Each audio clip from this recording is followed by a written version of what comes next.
They shall not return to us, the resolute, the young, the eager and whole-hearted whom we gave, but the men who left them thriftily to die in their own dung, shall they come with years and honour to the grave? They shall not return to us, the strong men coldly slain, in sight of help denied from day to day, but the men who edged their agonies and chid them in their pain, are they too strong and wise to put away? Our dead shall not return to us while day and night divide, never while the bars of sunset hold. But the idle-minded overlings who quibbled while they died, shall they thrust for high employments as of old? Shall we only threaten and be angry for an hour? When the storm is ended shall we find how softly but how swiftly they have sidled back to power by the favour and contrivance of their kind. Even while they soothe us, while they promise large amends, even while they make a show of fear, do they call upon their debtors and take counsel with their friends to conform and re-establish each career. Their lives cannot repay us, their death could not undo the shame that they have laid upon our race, but the slothfulness that wasted and the arrogance that slew, shall we leave it unabated in its place? Mesopotamia by Rudyard Kipling. Hello everybody, I'm Sam. You are listening to Chilliteracy. And that, I felt, was a good cold open to establish the theme for the evening. This isn't going to be a fun one, folks. You're going to cry tonight, Llama? Yeah, probably me too. That's kind of the idea, I'm sorry to say. Yeah. Hello and welcome. Also, thank you, Lady Mephistopheles, for the 13 months of subscriptions, and Parola for the 6 months, both of you. Bummertown Sadstream, hell yeah, let's go. Toot toot. Yeah, this is, I don't know. On a day where, topically, you know, it's the 11th of the 11th, and you've had peaceful protests about what is going on in the Middle East with, frankly, Israel slaughtering Palestinians. And you've had peaceful protests about that scooping all the headlines, not EDL, English Defence League, literally card-carrying, like, end-membered racists clashing with the police. But no, let's talk about the peaceful protests instead. I mean, peaceful protests deserve highlights and deserve time, but not when they're being painted as the bad guys.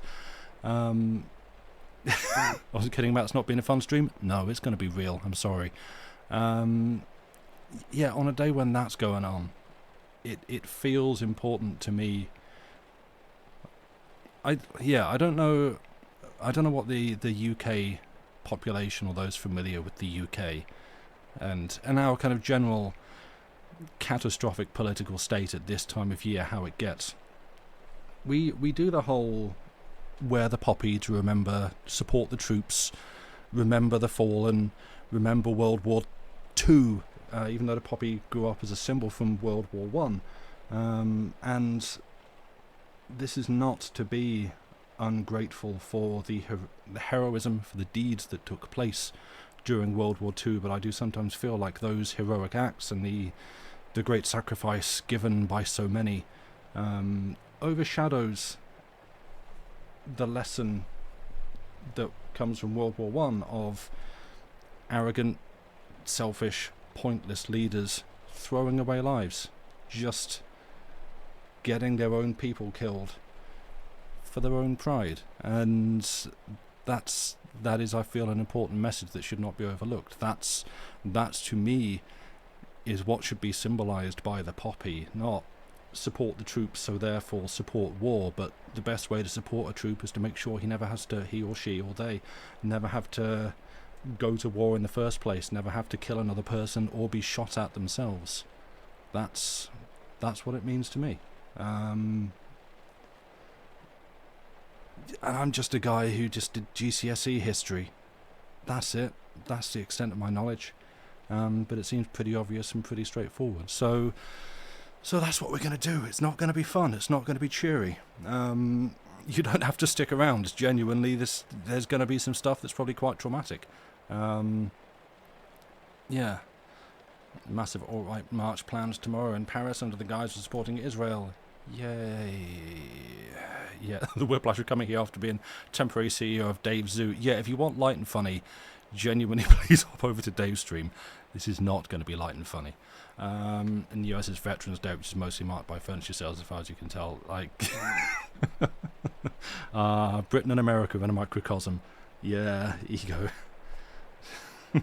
Yes, like you've got the staggering hypocrisy here. You're going to have the I don't want to keep saying the name, but the EDL types, and who will be marching on London with the whole attitude: "My granddad didn't start fighting, die in the war, so that immigrants could come over here." And yeah, he absolutely did. That's literally the point of it.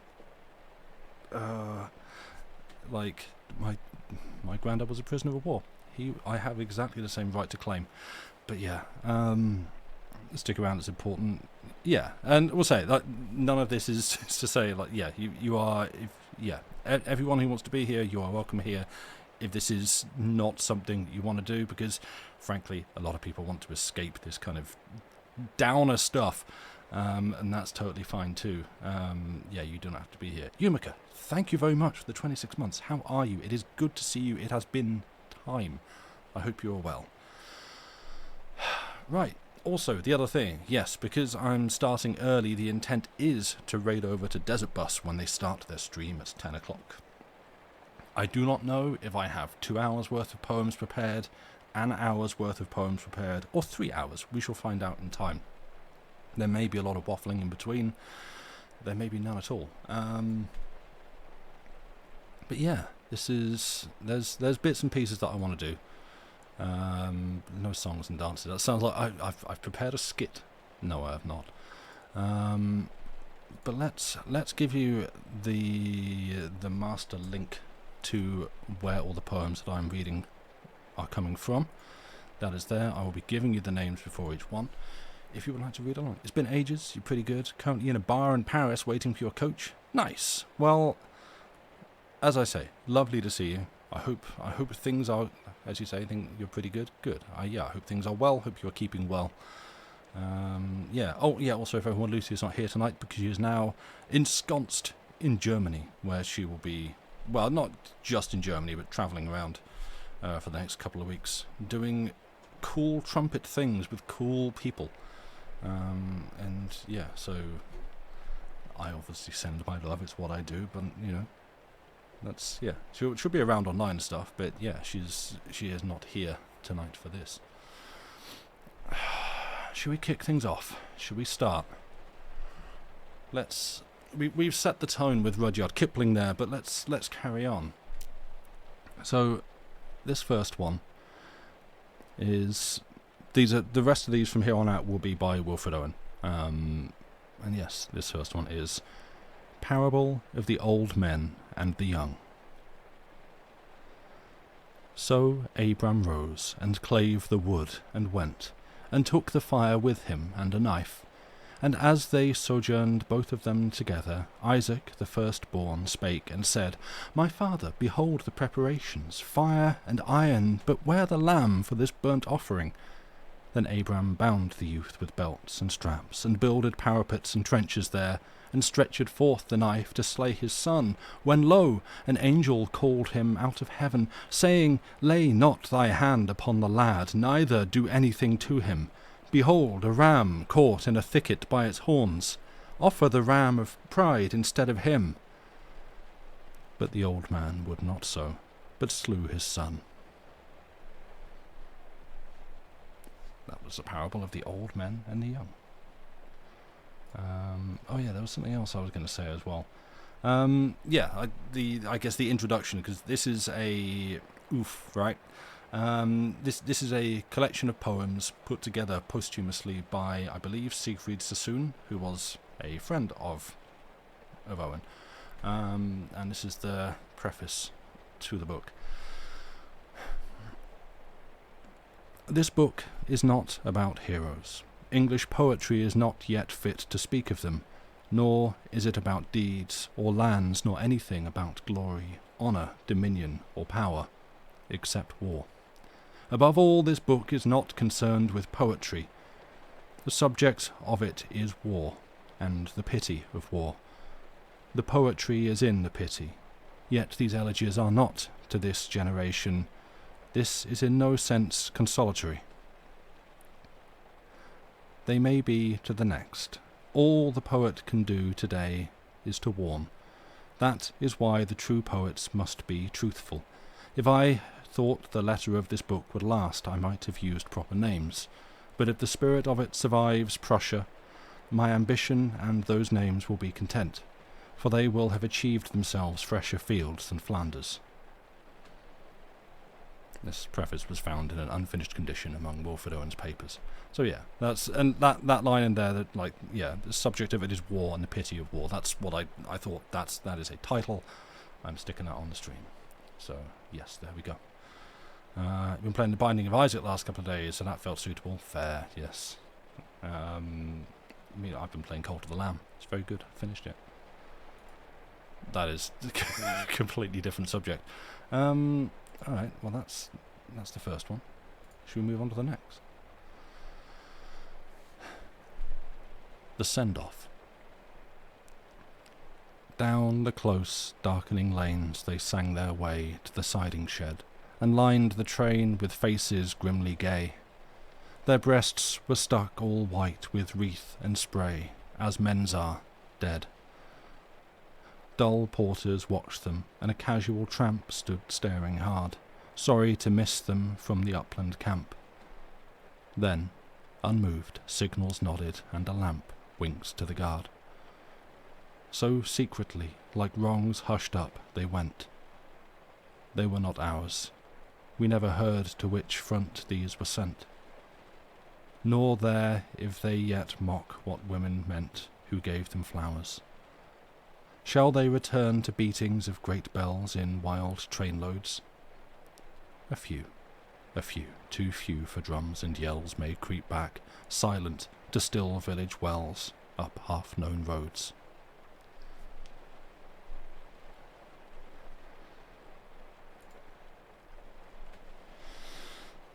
I don't really know what to say between these, really. Like, it's a heavy subject. I don't just want to, like, bang through a bunch of poems and, just make everyone feel miserable, but, yeah. I mean, in good news, Joey is very cute and asleep on my lap. Hey, bud. Sorry, I'll wake you up, but, he was actually quite fast asleep. Now I feel bad, I've just woken up the boy. You've been playing The Sims, and one is being haunted by a clown. Also, on topic, I guess. Yeah, good. Yeah. Yeah, exactly. Dance emotes in chat. That's let's even out the mood. Let's bring it to like a nice tepid middle. I've gone back to Dawn of Man. Been so stressed and tired and just kind of stuck for the last few weeks. Too many people want to talk to you who you don't want to talk to. Right. Yes. Dawn of Man. I don't think I know that. I think I've noticed that you are playing it, but I've not actually looked at what it is. That's not. No, it's not Ancestors, is it? Is it like Ancestors Dawn of Man, or are they two different games? Because I know Ancestors is the one by someone who used to work at Ubisoft on the Assassin's Creed games, and then founded his own studio and made a game, and everyone went, yeah. It's a base building game. Then I'm thinking of something different. Very chill usually. Nice. Okay. Yeah, currently game-wise, I think I'm trying to finish things so I can get them off my hard drive, so I can then put new things on. Yeah. Follow up on Planet Base, which is the same but sci-fi. Okay. Right. Yeah, I don't tend to go in for base builders too much. Although, saying that, City Skylines 2 is on Game Pass, so I might have to give that a try. Yeah, for anyone, like... Because obviously this is different. Being poems, it's a lot more kind of broken up into bits and pieces, so I'm just going to be, like, chatting in between for a bit to try and, like, break the mood up a little bit. As I say, I don't just want to... bomb everyone out with a funk of just like, here you go, here's dreariness and mood. But yeah, should we do another?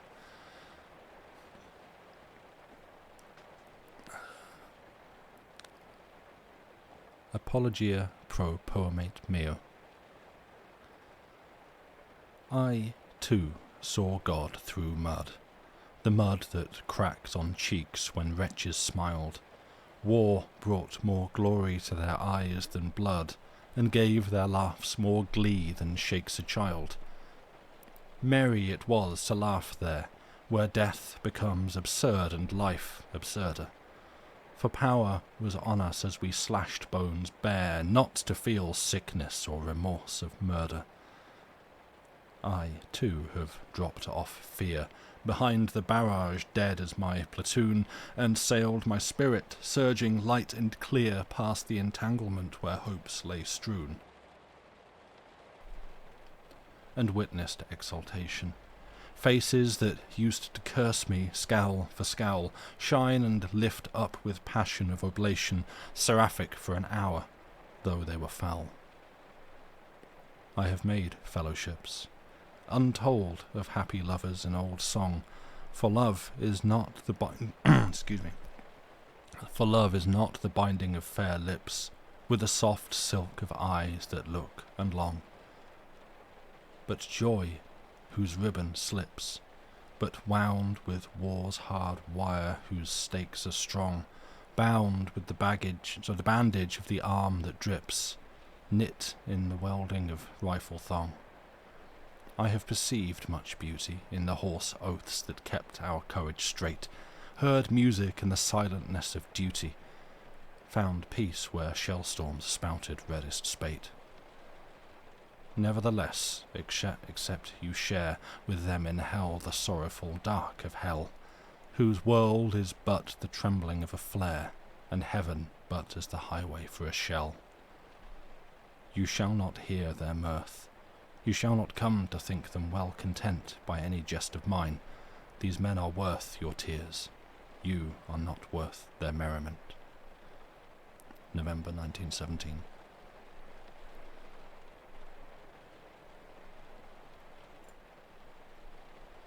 And let's do another. This next one is called Mental Cases.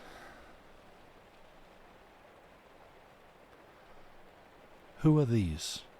Why sit they here in twilight? Wherefore rock they, purgatorial shadows, drooping tongues from jaws that slob their relish, baring teeth that leer like skulls' tongues wicked? Stroke on stroke of pain, but what slow panic gouged these chasms round their fretted sockets? Ever from their hair and through their hand palms misery swelters. Surely we have perished, sleeping, and walk hell, but who these hellish? These are men whose minds the dead have ravished, memory fingers in their hair of murders, multitudinous murders they once witnessed. Wading sloughs of flesh these helpless wander, treading blood from lungs that had loved laughter. Always they must see these things and hear them, batter of guns and shatter of flying muscles, carnage incomparable and human squander, ruts too thick for these men's extrication. Therefore still their eyeballs shrink tormented back into their brains, because on their sense sunlight seems a blood smear, night comes blood black. Dawn breaks open like a wound that bleeds afresh. Thus their heads wear this hilarious, hideous, awful falseness of set smiling corpses.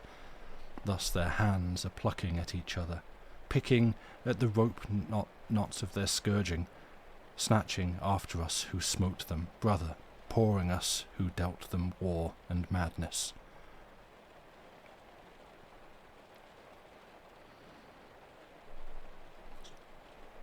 Yep.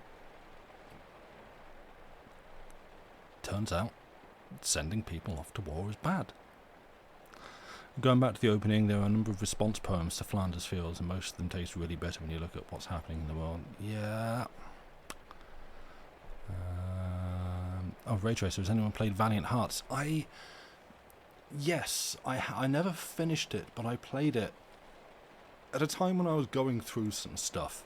But yes, it is very good. It's fun. Funnily enough, it's one of those games that I really clearly remember the music for it. When Ubisoft went through like a weird phase and were like putting out, every kind of big publisher has that phase where they just make a bunch of games that you don't expect, a lot of which are really good, don't make them any money, and then you just go back to what they were doing. And it was like Ubisoft were doing a bunch of very kind of experimental, smaller indie games. There was that and Child of Light and I think a few others. But yes, didn't it get, or isn't it getting like a sequel or something they announced recently? I think. Jinx, yeah, Child of Light. Child of Light was very good. Speaking of poetry and rhyming, I know like a lot of people were critical of the writing in it, but like fair play to them for actually attempting to make the whole thing rhyme. Yes, there's a mobile Valiant Hearts too. Ah, right, yeah. Aaron, you should really write more poetry. Yes, do it. Do the thing. I want to talk more about a thing, but I won't. But I will tell you tomorrow. That's specifically to Arian. Everyone else, you'll hear about it in time. But yes, do more poetry. Where are we up to? Should we read? I'm actually getting through these really quickly, so I'll probably like break it up in a bit. But let's do one more, because it's a short one, and then yeah, maybe take a break and assess how we're doing. This one that I have next is called Arms and the Boy. 1 second.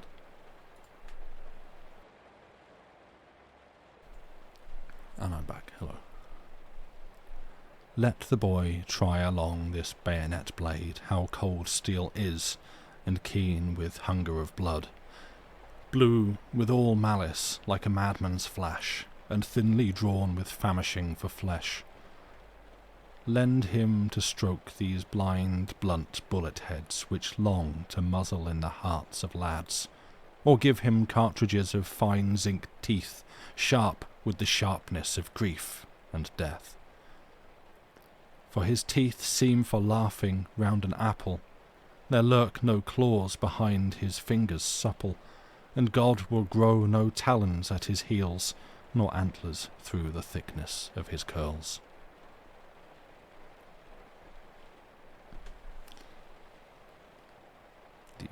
The end of that one. Yeah, I'm used to like you finish your story and say the end to mark the end and then go back to this voice, but if I just leave a silence and then go back to normal speaking voice, that was lovely and sad. Yup. There's a lot of those. Yeah, turns out the people who were in this position had a lot of opinions about the extreme damage that it does to people. Right?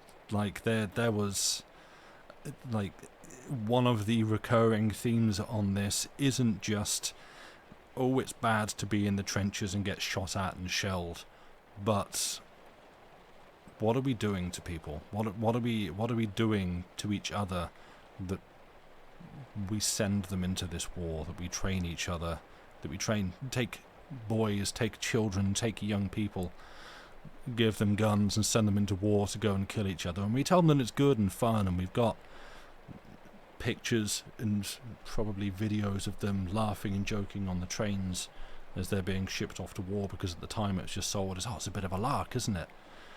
You just, we're gonna go over to the other countries and just, fire off some bullets and have a bit of a laugh with the lads. A lot of other people's point of reference, including mine, is Blackadder. It's, it's a comedy series starring Rowan Atkinson and Hugh Laurie and Tony Robinson and Stephen Fry, and Rick Mayall shows up. From this cast, it's like, yeah, it's was it written by Ben Elton? You know, it's silly.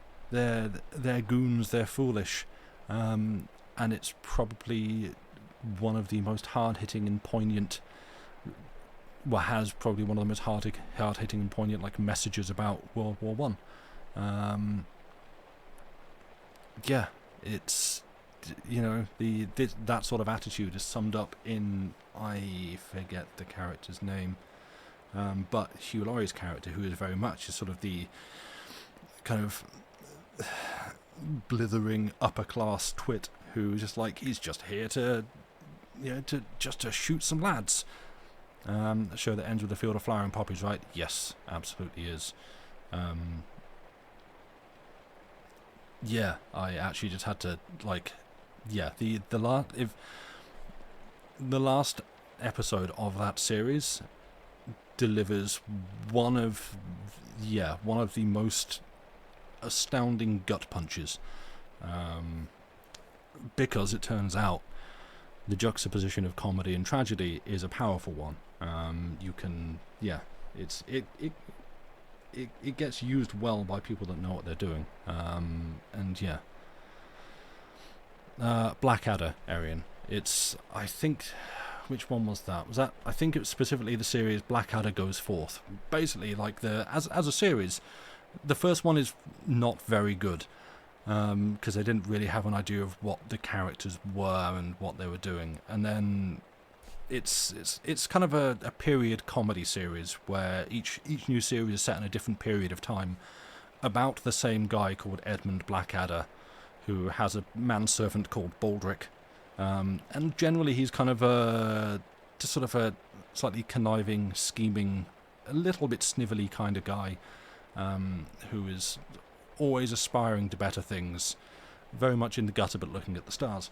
And yeah, Blackadder Goes Forth is set in the World War I trenches, and is ostensibly a comedy about these people in this dire situation making the best of it. And yeah, it's very good. Literally, they would put on episodes of it in my history lessons in school. So yeah. Your favourite World War I poem by Houseman, already shared on the Discord. Neat, thank you. It's also someone about that. Here dead we lie because we did not choose to live, and shame the land from which we sprung life. So because it's like Twitch formatting, I'm not sure where the line break should be. Which we sprung life, to be sure, is nothing much to lose, but young men think it is, and we were young. Yeah. Andy Pants, what's go about that last one? You can very easily imagine certain gun nuts you'd known saying almost exactly like that, except as a good thing. Yes, exactly. Again, like this is to me the essence of why, like, this message is important. It is so important.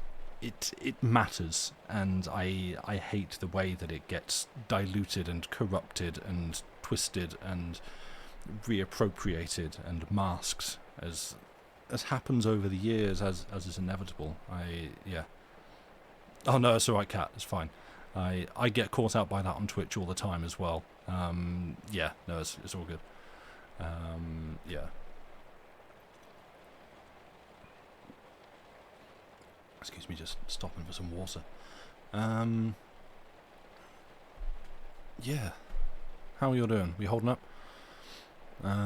See, because when I was like planning this out, there's quite a lot which I didn't think I would do, because, as I say, I wasn't sure how long it would take, and I didn't want to go and prep loads. So what I might do here is take a diversion to some of the ones that I wasn't going to do. So let's just start at the top of that list. Where were we?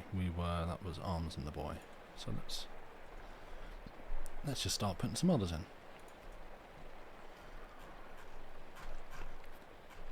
So this is another one, also by Wilfred Owen. Apparently there's multiple versions of this. Tissues aplenty for as many as you want to share. Okay. Well then, let's go. Strange meeting. It seemed that out of the battle I escaped down some profound dull tunnel, long since scooped through granite which titanic wars had groined. Yet also their encumbered sleepers groaned, too fast in thought or death to be bestirred. Then, as I probed them, one sprang up and stared, with piteous recognition in fixed eyes, lifting distressful hands as if to bless. And by his smile I knew that sullen hall, with 1,000 fears that vision's face was grained, yet no blood reached there from the upper ground, and no guns thumped, or down the flues made moan. "Strange, friend," I said, "here is no cause to mourn." "None," said the other, "save the undone years, the hopelessness. Whatever hope is yours was my life also. I went hunting wild, after the wildest beauty in the world, which lies not calm in eyes or braided hair, but mocks the steady running of the hour, and if it grieves, grieves richlier than here. For by my glee many men have laughed, and of my weeping something has been left, which must die now. I mean the truth untold, the pity of war, the pity war distilled. Now men will go content with what we spoiled, or discontent boil bloody and be spilled. They will be swift with swiftness of the tigress. None will break ranks, though nations trek from progress. Courage was mine, and I had mystery. Wisdom was mine, and I had mastery. To miss the march of this retreating world into vain citadels that are not walled. Then, when much blood had clogged their chariot wheels, I would go up and wash them from sweet wells. Even with truths that lie too deep for taint, I would have poured my spirit without stint, but not through wounds, not on the cess of war. Foreheads of men have bled where no wounds were. I am the enemy you killed, my friend. I knew you in this dark, for so you frowned yesterday, through me as you jabbed and killed. I parried, but my hands were loath and cold. Let us sleep now.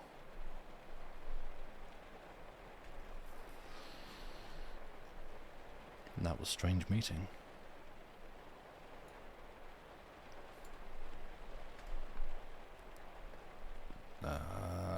So should we do another one? So I'm keeping a list so that I can put like a correct list in the information on YouTube. And this is the show.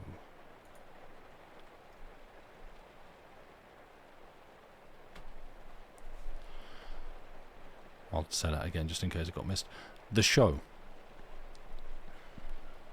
My soul looked down from a vague height with death, as unremembering how I rose or why, and saw a sad land, weak with sweats of dearth, grey, cratered like the moon with hollow woe, and fitted with great pox and scabs of plaques. Across its beard the horror of harsh wire, there moved thin caterpillars, slowly uncoiled. It seemed they pushed themselves to be as plugs of ditches where they writhed and shriveled, killed. By them had slimy paths been trailed and scraped round myriad warts that might be little hills. From gloom's last dregs these long-strung creatures crept and vanished out of dawn down hidden holes, and smell came up from those foul openings, as out of mouths or deep wounds deepening. On dithering feet upgathered more and more brown strings towards strings of grey with bristling spines, all migrants from green fields, intent on mire. Those that would grey, of more abundant spawns, ramped on the rest and ate them and were eaten.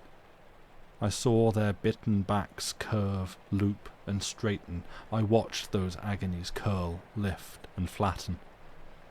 Whereat, in terror what that sight might mean, I reeled and shivered earthward like a feather. And death fell with me, like a deepening moan, and he, picking a manner of worm which half had hid its bruises in the earth but crawled no further, showed me its feet, the feet of many men, and the fresh severed head of it, my head.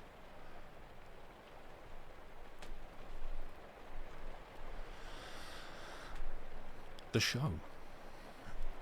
You lived for a while in one of the regions that was most hurt by World War One. Oof. You were told not to touch anything odd in the woods in case it was an unexploded bombshell. Yep. The landscape was peppered by huge craters, commemorative plaques in each and every village, no matter how small, we carved with hundreds of names. So I'm going to the poetry voice. We went to the regional archives to read about men and women who lost their life. We were 8 to 10 years old. Good grief, yeah.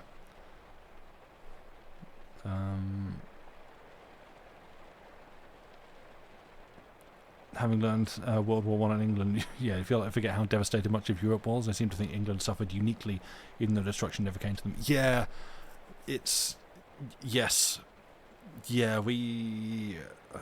kind of like I was saying at the start, we the Brits, we the English, I suppose, in particular, have a very special, very weird relationship to wartime history. And I don't mean that in a good way. Yeah, there's a lot to get into, which I'm not going to do now. Like, kind of the point of this was just to give the perspective of someone who was there,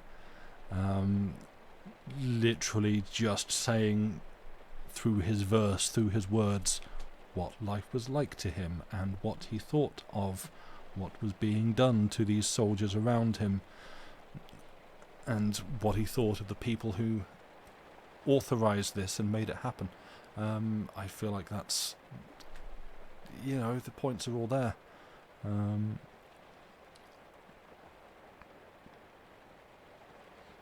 Yeah.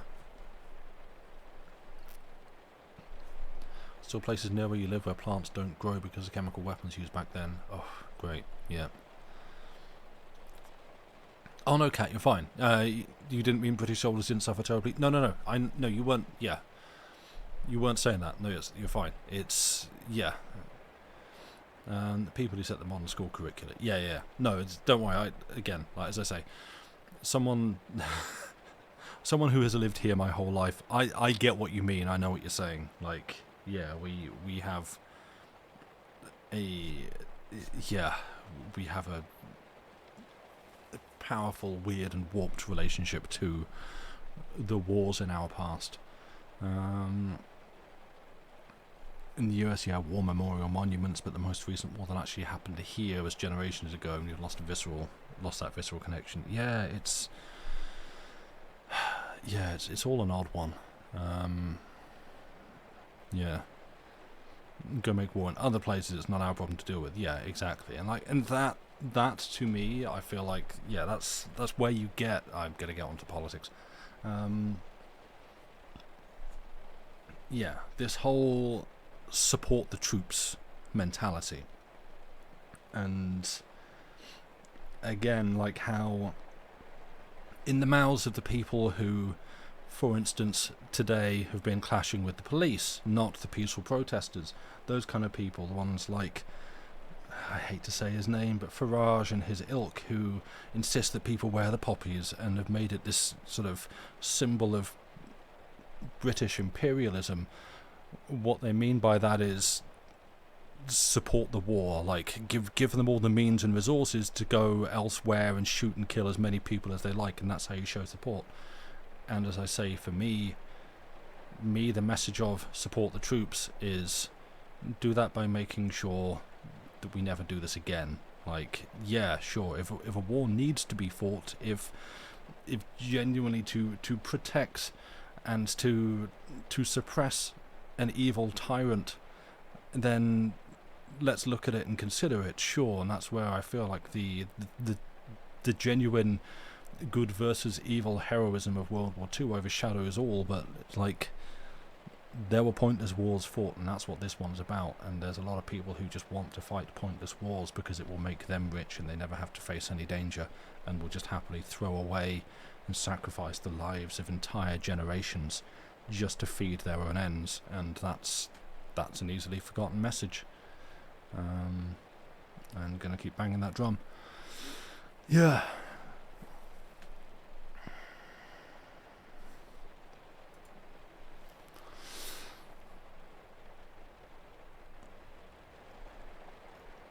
Should we do one more? Actually, no. Let's do two more and then take a bit of a break. This next one is called Insensibility. Happy are men who yet, before they are killed, can let their veins run cold, whom no compassion fleers or makes their feet sore on the alleys cobbled with their brothers. The front line withers, but they are troops who fade, not flowers for poets' tearful fooling. Men, gaps for filling losses who might have fought longer, but no one bothers. And some cease feeling, even themselves or for themselves. Dullness best solves the tease and doubt of shelling, and chance's strange arithmetic comes simpler than the reckoning of their shilling. They keep no check on armies' decimation. Happy are these who lose imagination. They have enough to carry with ammunition. Their spirit drags no pack. Their old wounds, save with cold, cannot more ache. Having seen all things red, their eyes are rid of the hurt of the colour of blood forever. And terror's first constriction over, their hearts remain small drawn. Their senses in some scorching cautery of battle, now long since ironed, can laugh among the dying, unconcerned. Happy the soldier home, not with a notion how somewhere every dawn some men attack and many sighs are drained. Happy the lad whose mind was never trained. His days are worth forgetting more than not. He sings along the march, which we march taciturn because of dusk, the long, forlorn, relentless trend from larger day to huger night. We wise, who with a thought besmirch blood over all our soul, how should we see our task but through his blunt and lashless eyes?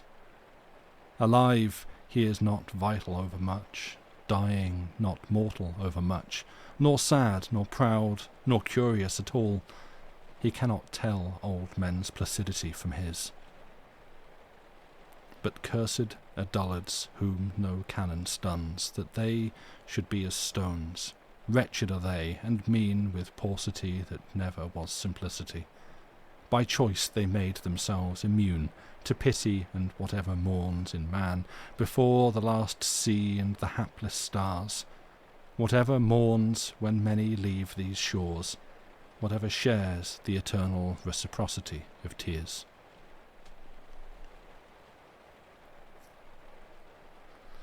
Okay, and one last one, because it's a short one, and then I shall go to an early break, I think. Anthem for Doomed Youth. What passing bells for these who die as cattle? Only the monstrous anger of guns, only the stuttering rifle's rapid rattle can patter out their hasty orisons.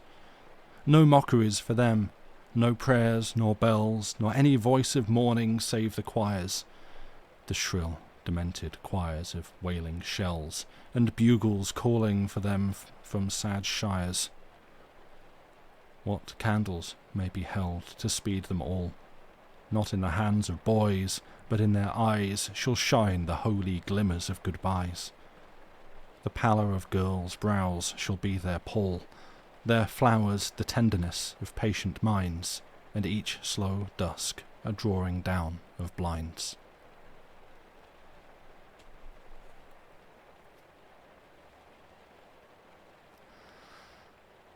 And so, on that, I think I'm going to take an early break. I should refill my water and probably disturb Joey. He was still on my lap. He's very stubborn about this. So, might make it 5 minutes, 10 minutes. What do you want? Might go make a tea. Yeah, let's make it a 10-minute break. So right, yeah, I will see you back here in about 10 minutes. Get up, stretch, cycle those fluids, do the things that you need to do in a break time, and I will see you back here in a bit when I'll catch up and chat and do some more of these poems. Thank you everyone for being here.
Back. Hello. And yes, I wholly endorse Kat's suggestion. I mean, it's a bit late now to go and watch stuff in the break, but I mean, I'll be sat here talking for a minute, so feel free to stick on a Cat video now. And at the end, I mean, as I say, I'm going to be riding over to Desert Bus, which, well, that's the plan at least. Will hopefully be something of an uplift at the end of this. It is a very good cause run by a bunch of very good people doing a whole lot of good for the world. And so, I feel like that's a sort of a positive contrast to what we've got going on here. But yeah, do look after yourselves and make sure that you're not going to bed too down. Says the guy who's kind of my entire goal here is to... I don't want to bring you down, but I feel like that's kind of partly the goal. I don't know. Arian, feel free to not go into this one. Oh, but I'm gonna. You've been listening to quite some Irish folk songs and the history of them, and it's grim listening to those songs, or some people's covers of them, the stories that are behind them, especially with how recent a lot of that stuff was. I don't think we have nearly as many war songs that are still sung today. Yeah, again, the history of... the inescapable, unavoidable history of England on the world stage, as it relates in that particular case to Ireland, is, yeah, it is a thing. And obviously for me, I feel like, hey Joe, hello, welcome, made it to a bit of the stream. You've come in for a cheery one. Hi, we're reading Wilfred Owen's war poems. It's great. Everyone's having a good time and enjoying themselves. But are you all excited for your live auction next Friday? Is it next Friday? Like the second to last one of the Desert Bus. This is Jo, my sister, who makes incredible felted things, including the super rad Xanathar, which is going to be auctioned live at Desert Bus this week, much later in the week. You did your A-level project on art project on war poetry and art. Nice. But yes, as I was saying, the deeply uncomfortable, to put it mildly, history of England on the world stage as it relates to Ireland. And I was just going to say, like, the example that stands out to me is obviously you've got the Longest Johns, do a lot of who everyone here knows who they are and my connection to them. They obviously do a lot of folk songs and sea shanties and stuff like that, and one that gets requested a lot for them to sing is Come Out You Black and Tans, which is a deeply political Irish song. And that feels like it would be, it can be an absolute banger of a song, but it would not feel appropriate for them to do a version of that. And so, right, it's like, yeah, there's ones like that it's just like, this is no disrespect to the song, but very understandably, a lot of people will still have a lot of very strong, very real feelings about the subject matter covered within it, and it really is best that we leave it alone. Like, it's a great song with interesting history, but yeah, exactly. It's like, that's great. Someone else can do that. It's not, and yeah. Irish protest songs are incredible. Strong agree, absolutely.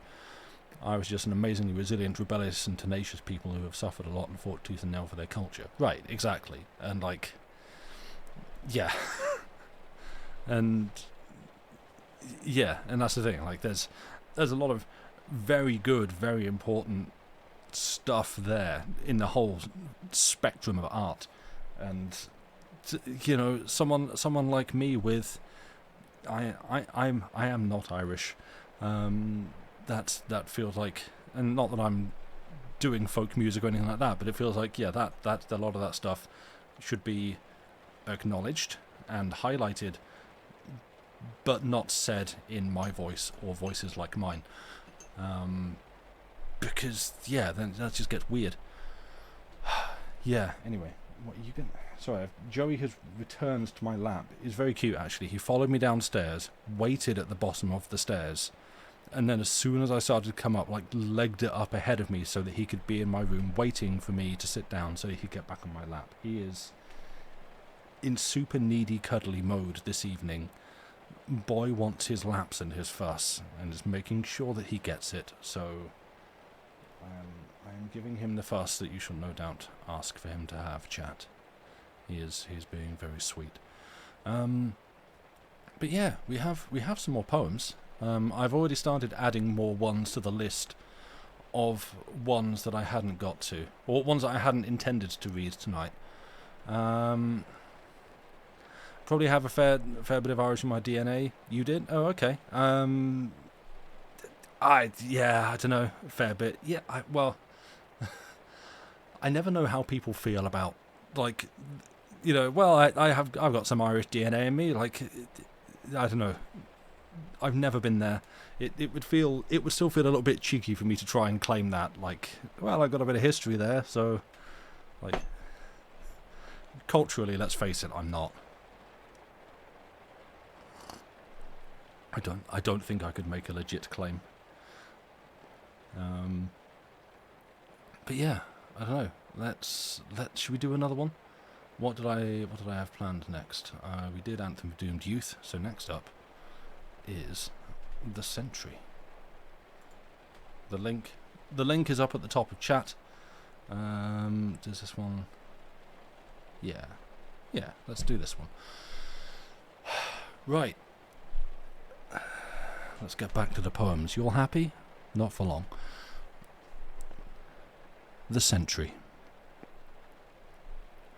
We'd found an old Boche dugout, and he knew, and gave us hell for shell on frantic shell hammered on top, but never quite burst through.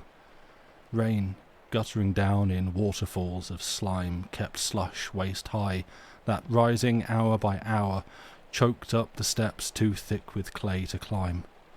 What murk of air remained stank old and sour with fumes of whiz-bangs and the smell of men who'd lived their years and left their curse in the den, if not their corpses.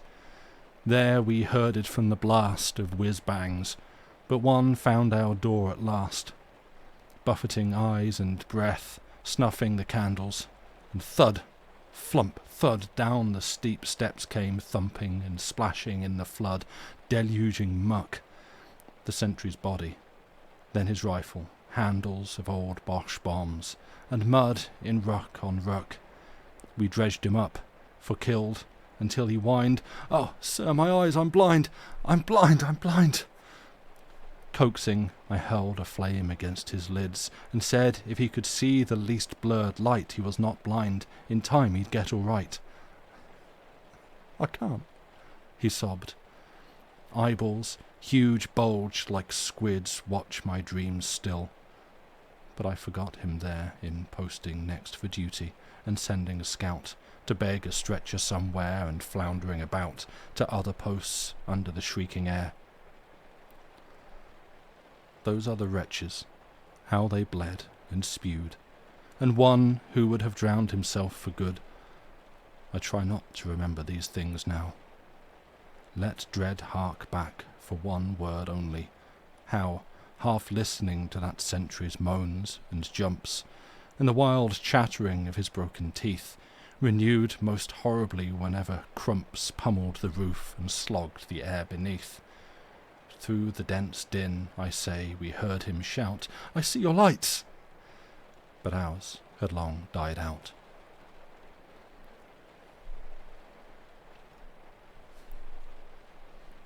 And you're welcome, Llama.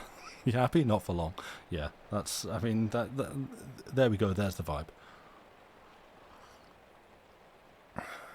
Yeah, the Sentry, there. Oh, and let's do another one. Let's go on to the next. Because as Joey is contentedly purring on my lap. I was right, you are very sad now. Hey, off to bed, Arian? No worries. Again, good to see you. Due to the earlier start time, yeah, glad to have you here. Sleep well, and goodbye, good night. To you, not from me. Right, let's do another. This is Greater Love. Red lips are not so red as the stained stones kissed by the English dead. Kindness of wooed and wooer seems shame to their love pure. O love, your eyes lose lure when I behold eyes blinded in my stead. Your slender attitude trembles not exquisite like limbs knife-skewed, rolling and rolling there where God seems not to care, till the fierce love they bear cramps them in death's extreme decrepitude. Your voice sings not so soft, though even as wind murmuring through raftered loft, your dear voice is not dear, gentle and evening clear as theirs whom none now hear. Now earth has stopped their piteous mouths that coughed. Heart, you were never hot, nor large nor full like hearts made great with shot, and though your hand be pale, paler are all which trail your cross through flame and hail. Weep, you may weep, for you may touch them not. Stephen, hello, welcome. It's good to see you. All the lovely people showing up tonight. Hey, everybody. We're having a cheery, downer World War I poetry evening, and that was Greater Love. I keep wanting to say by Wilfred Owen. They're all by Wilfred Owen. That's the theme. He is the theme for tonight. Yeah. Who? Well, say studied. I'm trying to think whether it would have been history or English lit back in school. You know what? Actually, I'm going to give you a shout out. There. Let's do that.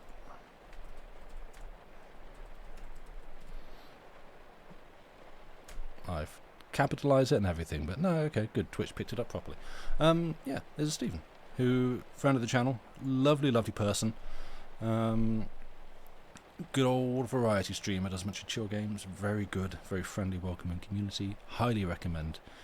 Give him a follow. I insist. You're welcome, buddy. Right. And yeah, so doing introductions. Joanna Riles Art is my sister, who makes very, very cool, wonderful things. She does. That's Joanna Riles Art is also your Instagram handle, is it not? I believe, because I barely use Instagram, which is why I'm not. I mean, I am a bad brother, but you know, that's yeah. And as I was saying, when she dared show her face here, one of the things is being auctioned off this week at Desert Bus for Hope. Yeah, so you know, if you happen to be an Instagrammer or an Instagramper, then please go and chuck her a follow over there and hit the like button and stuff, or whatever it is that you do on Instagram. I don't know. Post reels and things, whatever. It's yeah, go follow Jo there, because she makes cool things. And yeah, there's a very, very neat Xanathar, which I'm going to keep repeating it, is being auctioned off in Desert Bus at the end of the week. It looks sick. She's done really good work.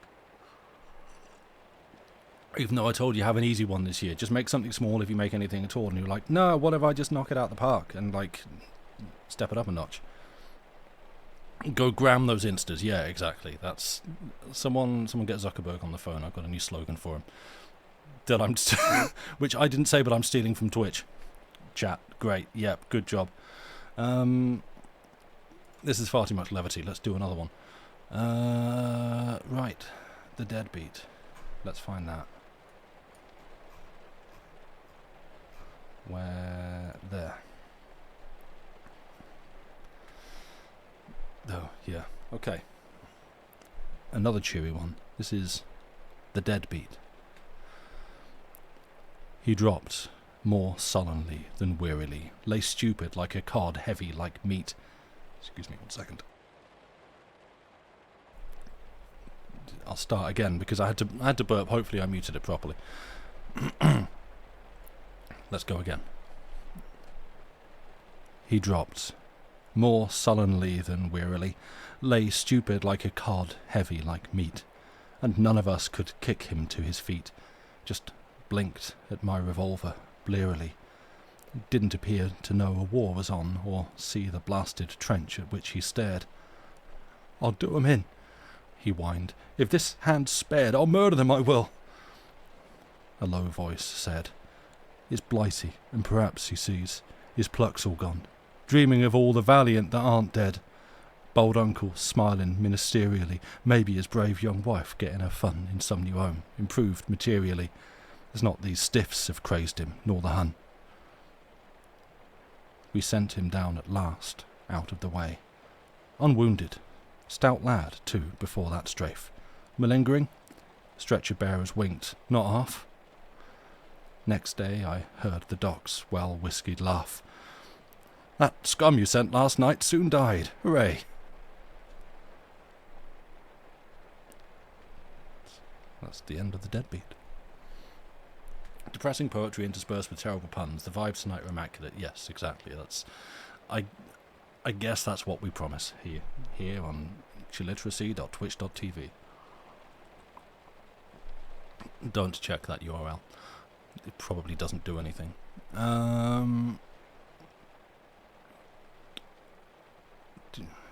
More? Again, I'm rattling through these pretty fast.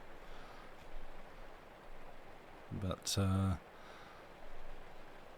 yeah, let's do a couple more, and then a morning of crying into your cuppa. Yeah, I've got a large mug of green tea here, but you know, so far I'm managing to keep it together. But I feel like there's going to be one or two that probably make it more difficult. So let's do another one. This is Exposure.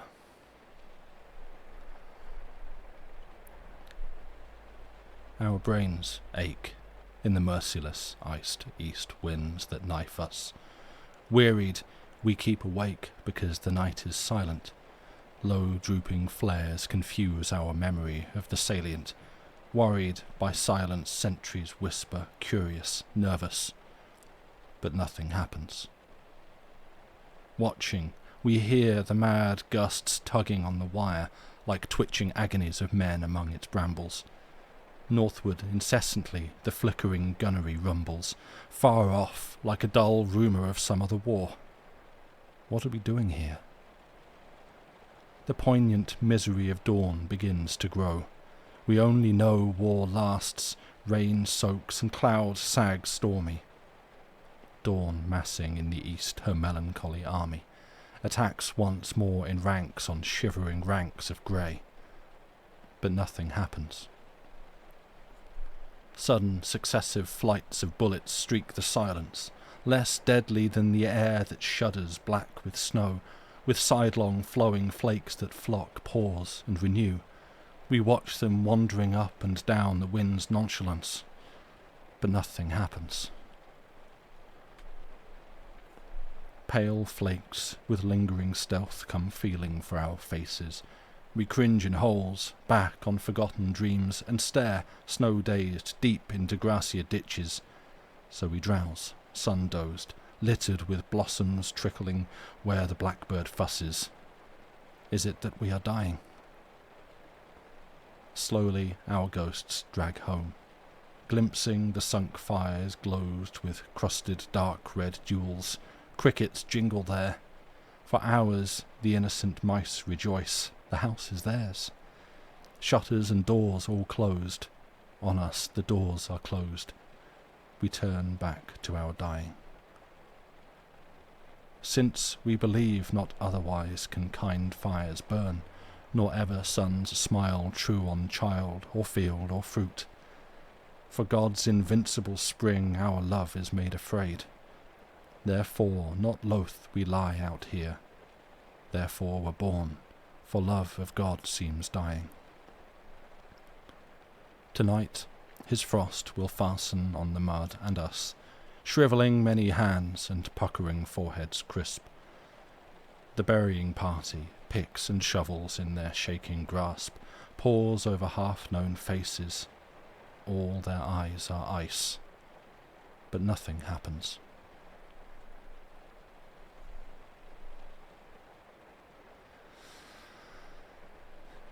And that was Exposure.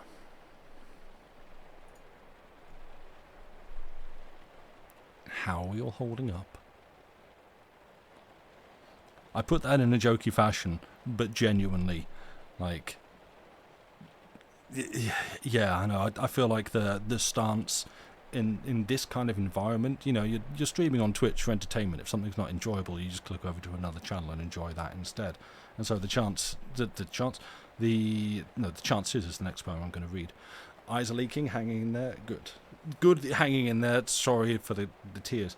There's a sort of, I guess, whistling through the graveyard mentality of, you know, well, we're just going to crack some jokes about it, and we break up the severity of the poetry and the subject matter with a bit of levity and sort of banter in between, where, oi, I've got a cat on me and a cup of tea, how are we all doing, honk honk, and that kind of thing. And don't worry, I'm not going to get on my soapbox again, but it's a heavy subject, and traditionally anybody that knows me can tell you I don't tend to deal too well with a heavy subject. In the infamous words of the Bare Naked Ladies, I'm the kind of guy that laughs at a funeral and other such bits and pieces. Sitting the feelings is good sometimes. Yeah, exactly. But then there's also the problem of this is a live stream, and dead air is, you don't want to do that. What I would like to do at the end of each poem is just be quiet. But there's the compulsion, the voice at the back of the head that goes, no, don't go quiet. You have to keep talking. Fill the silence with noise. I think it's okay to laugh a little. These people gave their lives for us to live today and be able to be silly, and that makes sense. Yeah, that, as long as there's no disrespect. Yeah, that is my big fear of, like, in some way being disrespectful of all this. Yeah, that is the last thing that I want to do, and I don't want to do that. And thank you, Andy Vance. I hope so. Yeah, but yeah, as I will keep iterating, like, it is an important subject, and yeah, to me, the very specific importance is what is being described, is what is being talked about, not because, again, the message of, like, these people giving their lives that we may continue is the heroism. That's the heroic side of it. That's the glory and the bravery and all that side of things. And that is, to be clear, that is very important. That is not something that I wish to dismiss or cover up or ignore.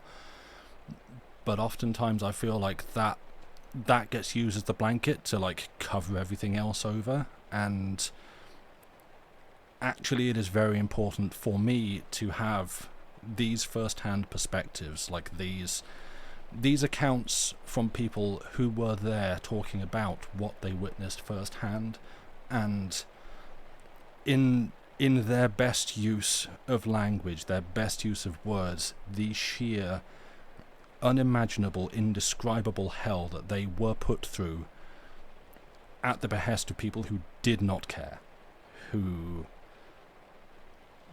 were just doing it essentially on a whim, who, yeah, were just throwing their lives away. That is, at this time of year, on this particular day, I feel an important message that gets very easily lost or forgotten, which is why I am doing this evening. So, yeah.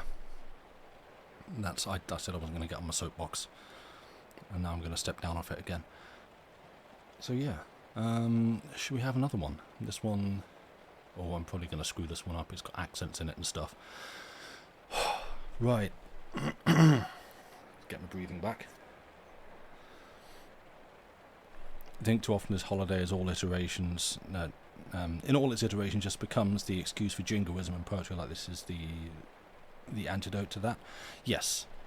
Yeah, that's the thing. Like, it is over the years seeing... we'll get to the poem in a bit. Seeing the jingoism creep in. As I say, it's the whole like, oh, support the lads, support the troops, rah rah. That kind of mentality. That, like, to what ends? Like, how? Yeah, I'm gonna keep saying it. The best support is, sure, support the veterans who have done their duty and been injured, or in so many different ways, and and come back and so often get forgotten by the country. But the better support is to avoid those situations where you have to send them over to get shot anyway, or to go over and kill other people. Like, that's not a good thing. Let's avoid that.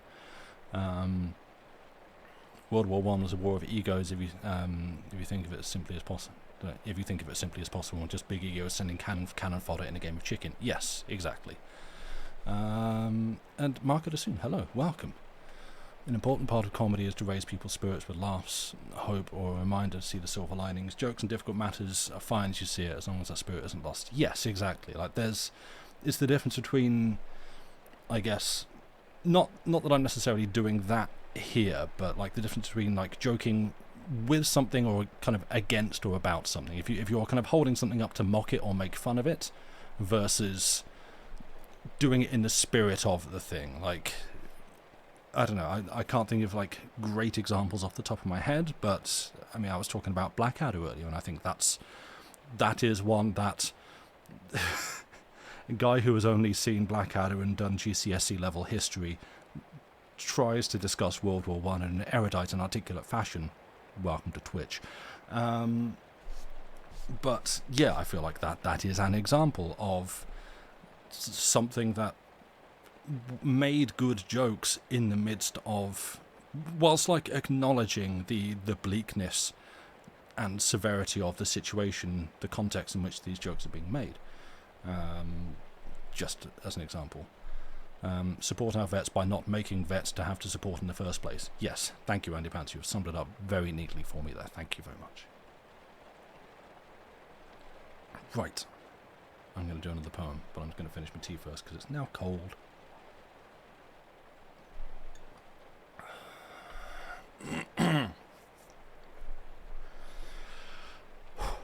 Okay. This is The Chances.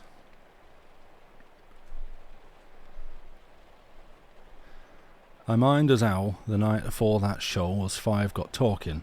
We was in the know. Over the top tomorrow, boys, we're for it. First wave we are, first ruddy wave, that's taught it. Ah well, says Jimmy, and he's seen some scrapping. There ain't more nor 5 things as can happen. You get knocked out, else wounded bad or cushy, scuppered, or nowt, except you're feeling mushy. One of us got the knockout, blown to chops. T'other was hurt, like losing both his props. And one, to use the word of hypocrites, had the misfortune to be took by Fritz. Now me, I wasn't scratched, praise God Almighty, though next time please I'll thank him for a blighty. But poor young Jim, he's living and he's not. He reckoned he'd 5 chances and he's had. He's wounded, killed and prisoner, all the lot. The ruddy lot, all rolled in one. Jim's mad.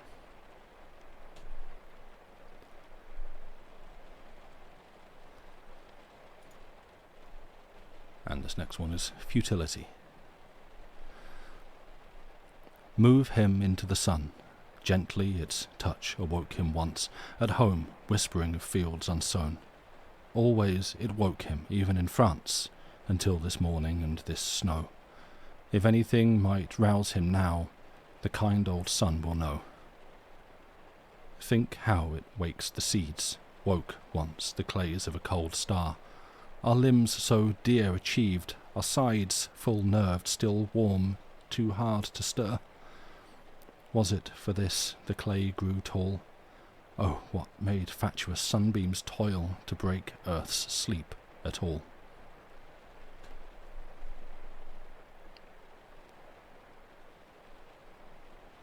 That was Futility.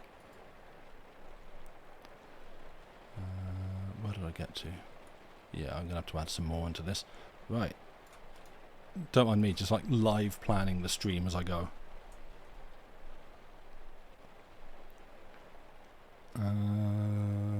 Because what I'm doing is I'm also keeping a list of like the running order. So I think I said this earlier. So that I can stick it more easily under the YouTube. Right, there we go.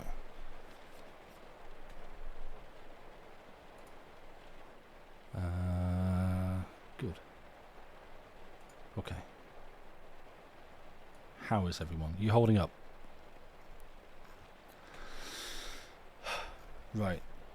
Next. This is... Will I find it? Spring Offensive.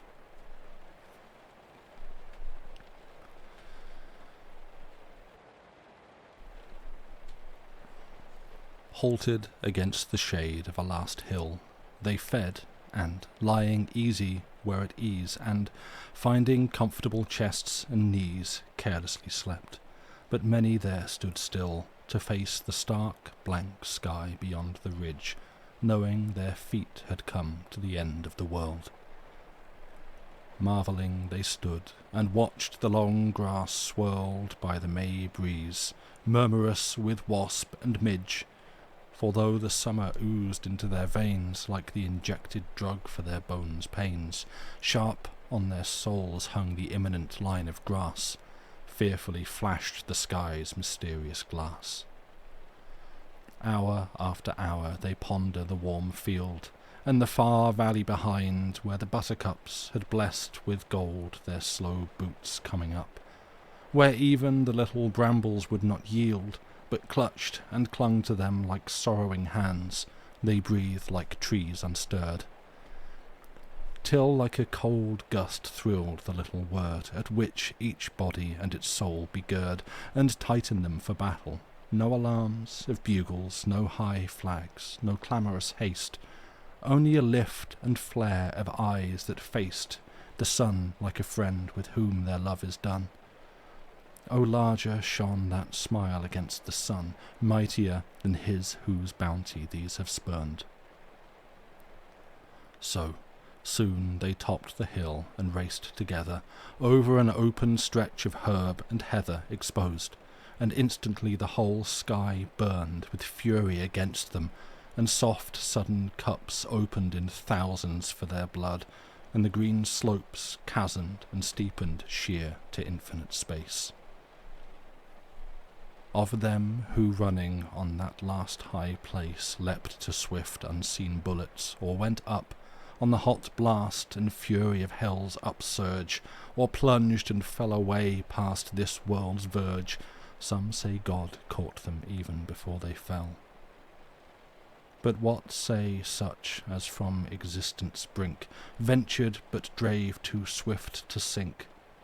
The few who rushed in the body to enter hell, and there outfielding all its fiends and flames with superhuman inhumanities, long famous glories, immemorial shames, and crawling slowly back, have by degrees regained cool peaceful air in wonder. Why speak they not of comrades that went under?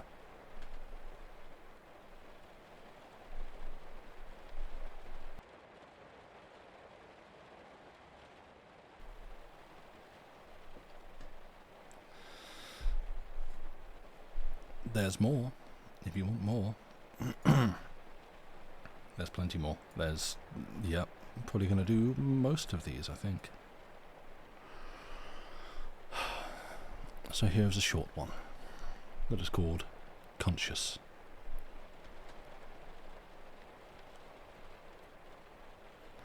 His fingers wake and flutter up the bed. His eyes come open with a pull of will, helped by the yellow mayflowers by his head.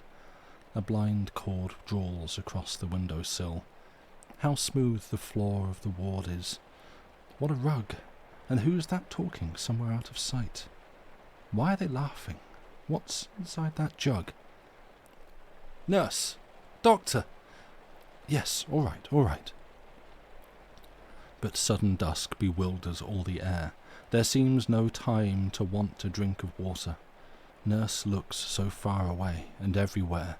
Music and roses burnt through crimson slaughter. Cold. He's cold and yet so hot. And there's no light to see the voices by. No time to dream and ask he knows not what.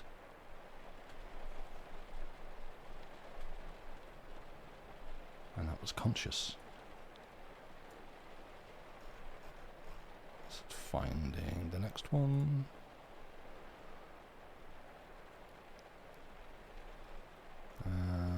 Actually, I will put that one a little bit further down. 1 second. There. Right.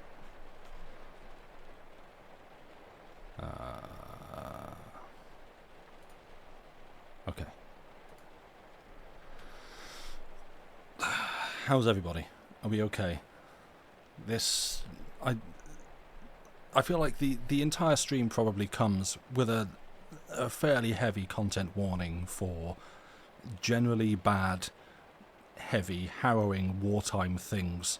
This next one in particular deals with, frankly, self-harm, suicide. It is called SIW, which stands for Self-Inflicted Wound.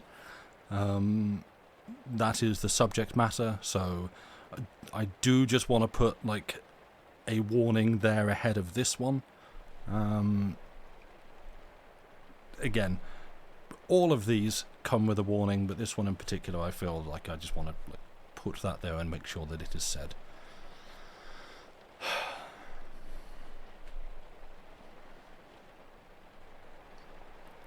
SIW. I will to the king, and offer him consolation in his trouble, for that man there has set his teeth to die, and being one that hates obedience, discipline, and orderliness of life, I cannot mourn him. W.B. Yeats. Passing goodbye, doubtless they told the lad, he'd always show the Hun a brave man's face. Father would sooner him dead than in disgrace. Was proud to see him going, aye, and glad. Perhaps his mother whimpered how she'd fret, until he got a nice, safe wound to nurse. Sisters would wish girls, too, could shoot, charge, curse. Brothers would send his favourite cigarette. Each week, month after month, they wrote the same, thinking him sheltered in some YM hut, where once an hour a bullet missed its aim. And Mrs. teased the hunger of his brain. His eyes grew old with wincing, and his hand, reckless with ague, courage leaked as sand, from the best sandbags after years of rain. But never leave, wound, fever, trench-foot, shock, untrapped the wretch, and death seemed still withheld, for torture of lying machinally shelled at the pleasure of this world's powers who'd run amok. He'd seen men shoot their hands on night patrol. Their people never knew, yet they were vile. Death sooner than dishonour, that's the style, so father said. One dawn our wire patrol carried him. This time death had not missed. We could do nothing but wipe his bleeding cough. Could it be accident? Rifles go off. Not sniped, no. Later they found the English ball. It was the reasoned crisis of his soul. against the fires that would not burn him whole, but kept him for death's perjury and scoff, and life's half-promising, and both their riling. With him they buried the muzzle his teeth had kissed, and truthfully wrote the mother, Tim died smiling.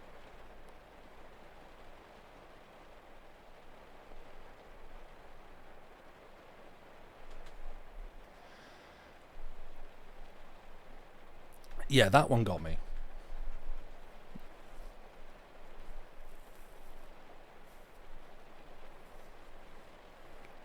YouTube Parola? Yeah, that's, yeah, that hits hard. Yeah.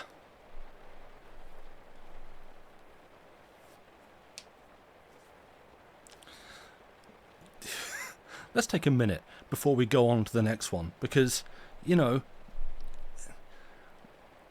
none of these finish with a punchline. So let's all just, like, breathe it out for a bit. Check everyone's okay. We're all good. If you have a cat, stroke the cat, or pet, other kind of pet. Other pets are good. A dog.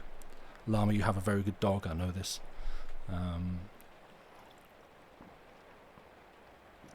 Yeah. You all okay?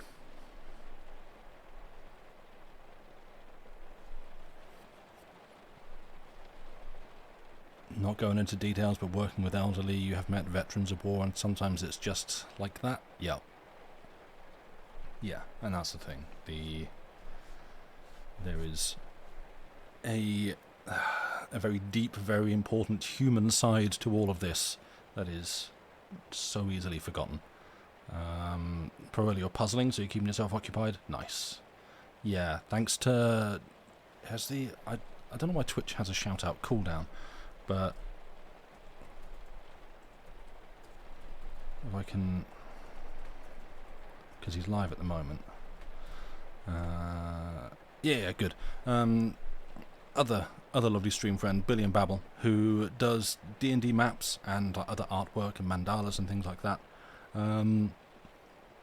has absolutely got myself and Lucy hooks on doing puzzles. We love using the is it like puzzle.aggie.io or something to stick a picture in there and just spend the evening chatting and doing puzzles. Online, it's really, really nice. Crocheting away with misty eyes, yeah, that's understandable. Your dog's looking, you're like, why are you crying? It's time to sleep. Yeah, not now, dog. I'm being sad. It's yeah. But yeah, that was brilliant. Lovely guy. Right, let's carry on because we have more poems. You'll be delighted to know we have more.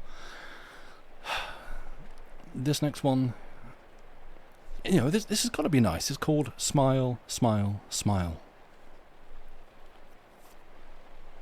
Head to limp head, the sunk-eyed wounded scanned yesterday's mail, the casualties typed small and large, vast booty from our latest haul.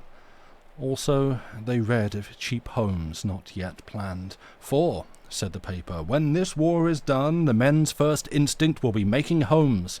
Meanwhile, their foremost need is aerodromes, it being certain war has just begun. Peace would do wrong to our undying dead. The sons we offered might regret they died if we got nothing lasting in their stead. We must be solidly indemnified. Though all be worthy victory which all bought, we rulers sitting in this ancient spot would wrong our very selves if we forgot the greatest glory will be theirs who fought, who kept this nation in integrity.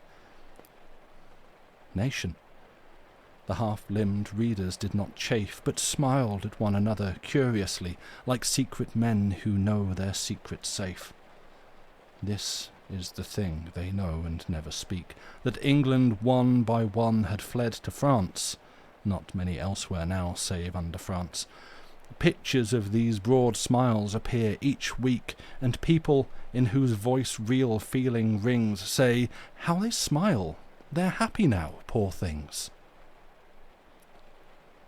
23rd of September, 1918.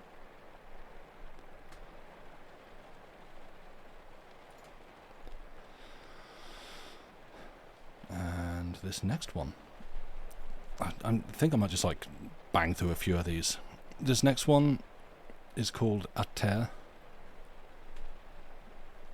Being the philosophy of many soldiers. Sit on the bed. I am blind and 3 parts shell. Be careful. Can't shake hands now, never shall. Both arms have mutinied against me, brutes. My fingers fidget like 10 idle brats. I tried to peg out soldierly. No use. One dies of war like any old disease. This bandage feels like pennies on my eyes. I have my medals, discs to make eyes close. My glorious ribbons, ripped from my own back in scarlet shreds. That's for your poetry book. A short life and a merry one, my brick. We used to say we'd hate to live, dead, old, yet now I'd willingly be puffy, bald and patriotic. Buffers catch from boys at least the jokes hurled at them. I suppose little I'd ever teach a son, but hitting, shooting, war, hunting, all sorts of hurting. Well, that's what I learnt. That and making money. Your 50 years ahead seem none too many? Tell me how long I've got? God, for 1 year to help myself to nothing more than air, 1 spring. Is 1 too good to spare, too long?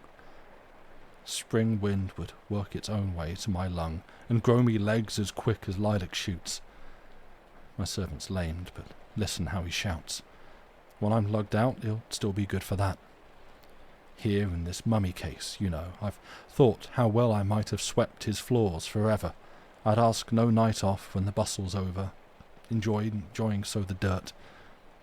Who's prejudiced against a grimed hand when his own's quite dust, less live than specks than in the sun shaft's turn, less warm than dust that mixes with arms tan? I'd love to be a sweep now, black as town, yes, or a muckman.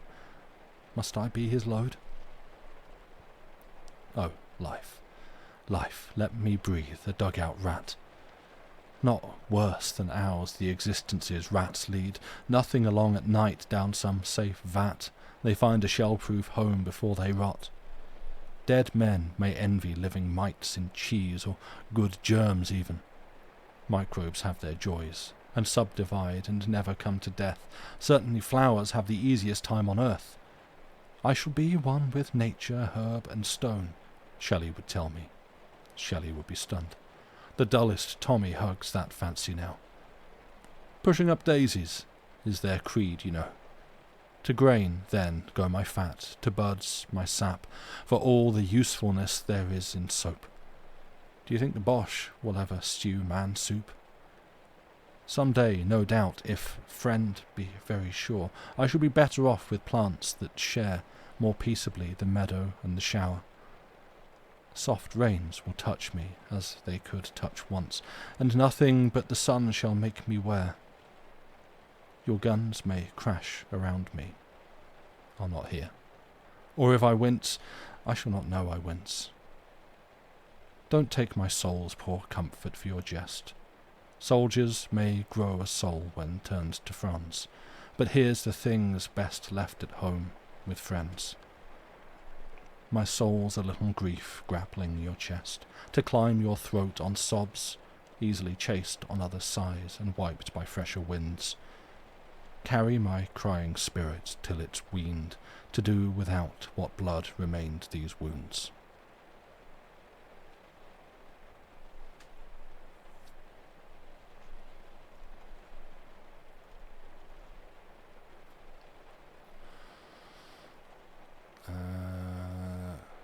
The next one is called The End, which is at the end of the book, but is not the last one that I'm going to be doing tonight. I have one more to come after this. So this is The End. After the blast of lightning from the east, the flourish of loud clouds, the chariot thrown, after the drums of time have rolled and ceased, and from the bronze west long retreat is blown. Shall life renew these bodies? Of a truth, all death will he annul, all tears assuage, or fill these void veins full again with youth, and wash with an immortal water age. When I do ask white age, he saith not so, my head hangs weighed with snow. And when I hearken to the earth, she saith, my fiery heart sinks aching, it is death. Mine ancient scars shall not be glorified, nor my titanic tears the seas be dried.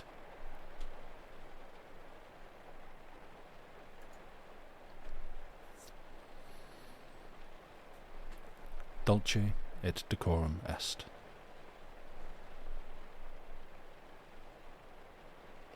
Bent double, like old beggars under sacks, knock-kneed, coughing like hags, we cursed through sludge, till on the haunting flares we turned our backs, and toward our distant rest began to trudge.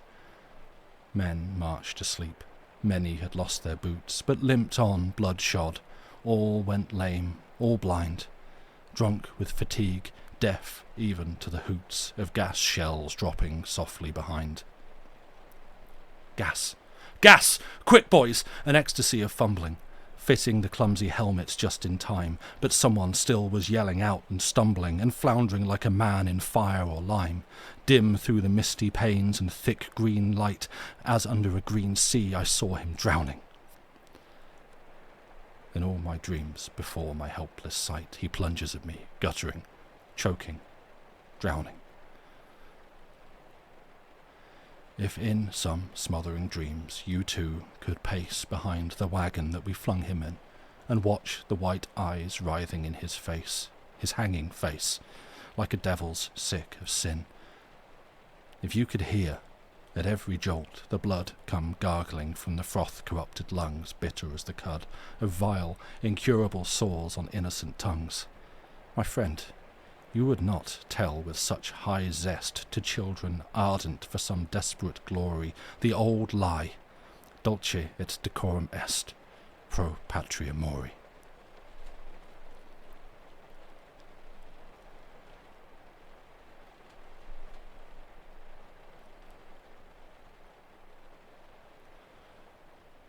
Wilfred Owen was awarded the Military Cross for gallantry while taking part in some heavy fighting on the 1st of October. He was killed on the 4th of November 1918, 1 week before the end of the war, while endeavouring to get his men across a sombre canal. A month before his death, he wrote to his mother, "My nerves are in perfect order. I came out again in order to help these boys, directly, by leading them as well as an officer can, indirectly, by watching their sufferings that I may speak of them as well as a pleader can."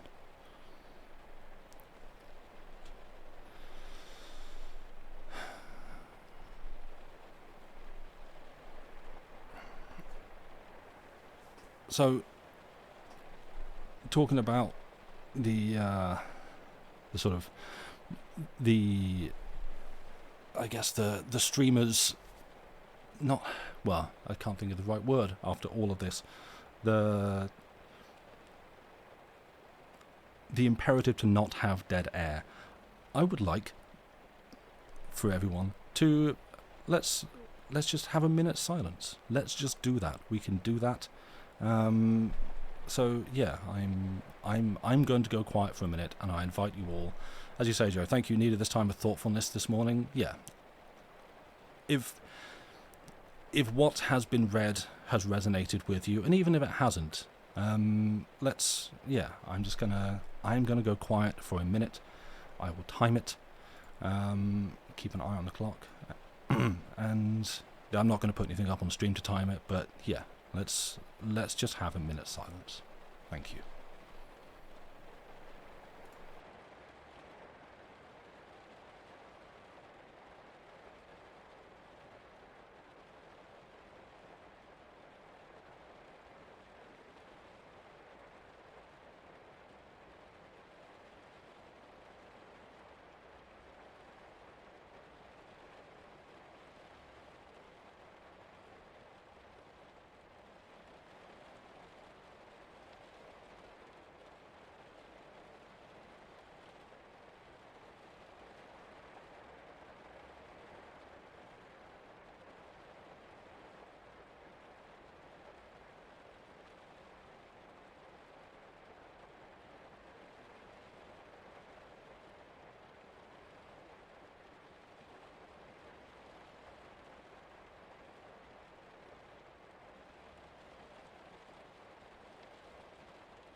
And we're back.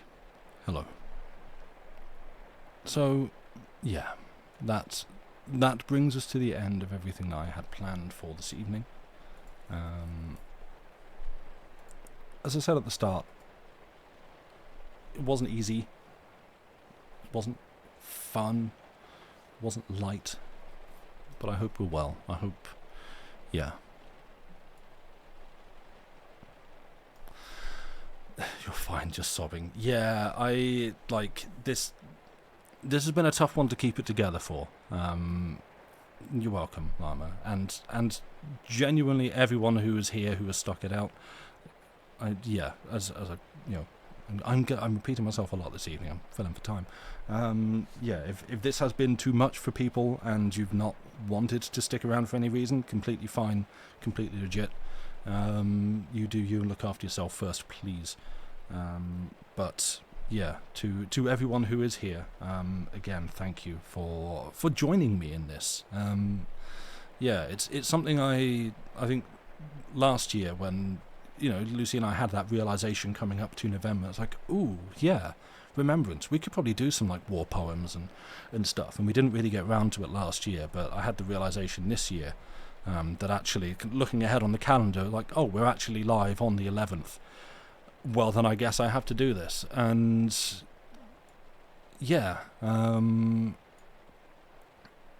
it's good to be reminded of the topic. It's important. I can only agree in the strongest possible terms. Like, as I have said on loop this evening, I feel like the message of remembrance has been co-opted and corrupted in various unpleasant ways over the years, and I feel like this isn't the only message. Like, there's a lot of good stuff around remembrance, and as I say, the brave, the bold, the important, the selfless sacrifices that have been made in order to combat great evil and tyranny is supremely important and should not be forgotten.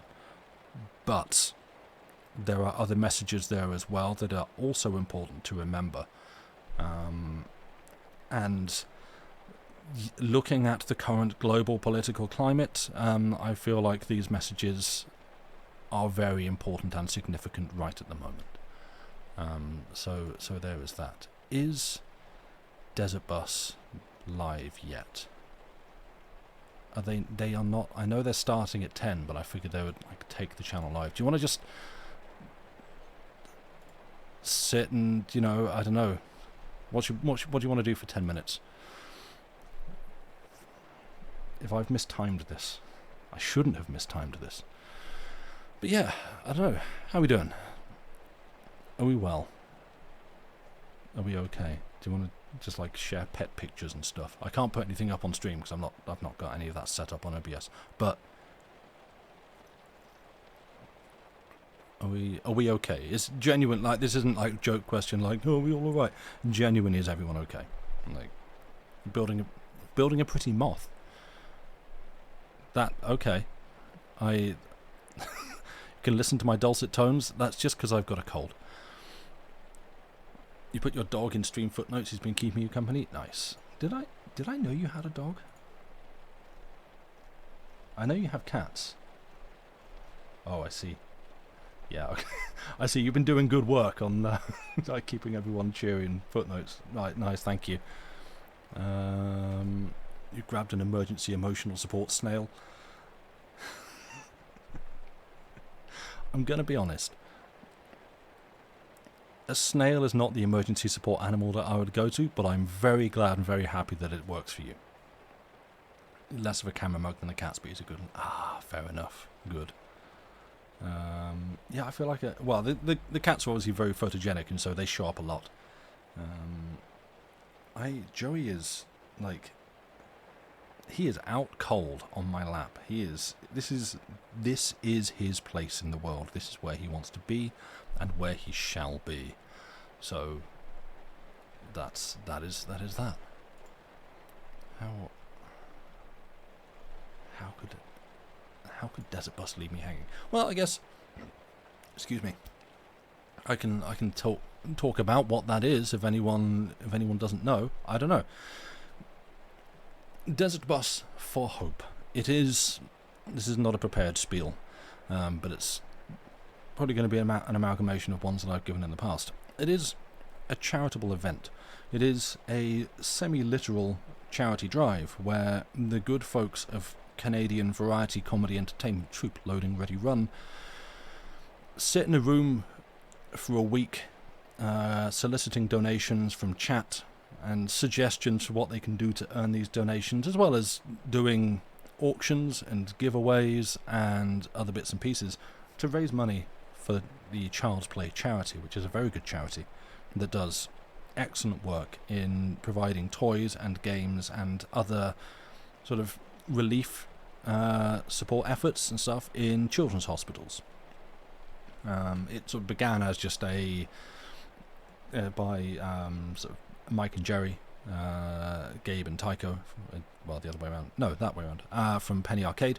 So basically using their internet clout to raise money to buy toys and games for children's hospitals and domestic violence shelters. Yes, thank you. Yes, I forget they've added that to the cause. And so they take money to. Initially, it was just like, here is an Amazon wish list and a bunch of hospitals, kind of children's hospitals around the States and possibly Great Ormond. Like, this is early on, that these things will go to, and they have expanded and grown the charity to be all sorts of very good causes. Amazing to think it's been going on for 15 years now. Yeah, it's I mean, there's a lot of things I have that kind of reaction to. I'm trying to think what the one was the other day, but yes, there's like like even Desert Bus as an institute began before Twitch existed.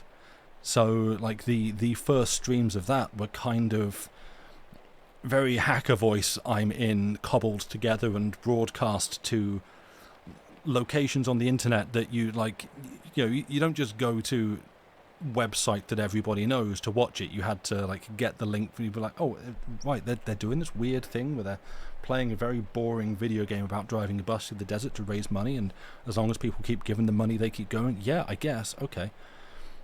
First one you saw was in 2012 when it was number 5. Yeah, it's because I knew about it because I was like an active member on the semi-active member on the in the Penny Arcade community, so that was how I first heard about it. Because it's like, oh, this again, these guys at this Canadian group or whatever are doing this thing where they kind of punish themselves and play a bad video game to raise money for us. That's cool of them, I guess. So that was sort of how I heard about it.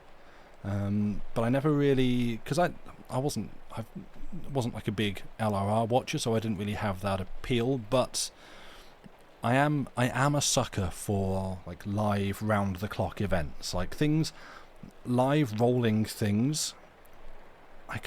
I'm sort of compelled. I follow a number of channels on Twitch that do that sort of thing, like Critivision, just cameras filming wildlife.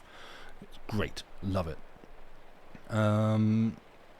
But yeah, it's actually only. Thing is, for me, I think of myself as a recent viewer because it's only in the last few years that I've been watching. But even still, I actually look at the t-shirts that I've got, and I've got like a good 5 or 6 years worth of t-shirts, which just says to me not that I'm kind of a recent viewer or even that I've been watching it for a long time, but that, as you say, this stuff's been going on for a long time now. And yeah, it is a very good cause. They are a bunch of lovely, wonderful, inclusive, wholesome, welcoming people. To be honest, their chat was the fact that when I started actually watching it, they would have a chat of some thousands of people, and to me this was at a time where I had the kind of the general dismissed opinion of Twitch chat as all noise and various degrees of offensive things being said by just kind of the worst people on the internet. And I know this isn't true, but this was the opinion that I had formed of Twitch chat. And so it was watching stuff like Desert Bus and seeing that they could have an audience of 2,000 up to 8,000 people, all not just watching, enjoying the show, contributing to the spirit of things, kind of getting into the dorky, goofy, but fun, good, helpful atmosphere of things, but having like a hard rule of no swearing in chat, and seeing all these multitudes of people following that, like, it changed my mind. Genuinely, it was like, oh, Twitch chat can be a good place. And I'm glad that I was wrong about my initial, not that I was wrong about that, and Twitch chat's an awful, no. I'm glad that Twitch chat is a good place, and can be a good place, that if you put in the work, and if you cultivate like a good community and a good following and a good viewership, you can have good people and good communities form up through Twitch. And this is just something that I hadn't considered possible, and as I say, I'm glad that I was proved wrong about that. And yeah, Desert Bus is a place that proved that wrong to me, which I'm grateful for. There's some wonderful corners of this place. There absolutely are. And yeah, it's like I know and I get, and I will myself make the joke about Twitch chat, but yeah, genuinely there are good people and good places on here, and you can find them. They exist. They're real. They are here right now watching this channel. Hey everybody, ding. The old adage of not feeding the trolls doesn't work. Whack the trolls with a mallet. Yes, exactly. Like, yeah, it is cultivation. It is hard work. It is something you have to try and work at every single time. Track the good, banhammer the trolls. Yes. Speaking of, no, you're all fine. Where? Hey, they are live. Good. Already, wow, 2,000 viewers. They have already begun, and they're on 2,000 viewers. Right. So I am going to send you over to the Desert Bus. It is going to be a drastic tonal shift from here, which is good. I think that is what you deserve. It is just Desert Bus. Good. You're welcome, Ray Tracer. And yeah, thank you everybody for being here. As I say, I have said many times, I know this hasn't been easy. I know it has been hard going. It's it's like, hey, watch this film. Is it a good film? Yes. Will I enjoy it? Yes. It's a sad film about bad things happening to people in war, but it's very well made. It's that kind of, it's not entertainment. It's not entertaining, but it's good art. So, yeah, thank you all for being here. You have been a wonderful audience. Be well. Go hug pets, hug friends, hug family. Tell someone that you love them. And I'm not sure what's happening on Wednesday. I will think about things and plan it out. And see if I might be doing something on Wednesday. I'm not sure. We will see. I will let you know on the Discord and the other social places. But for now, thank you very much for being here. Goodbye. Take care of yourselves. And I will see you on the next one.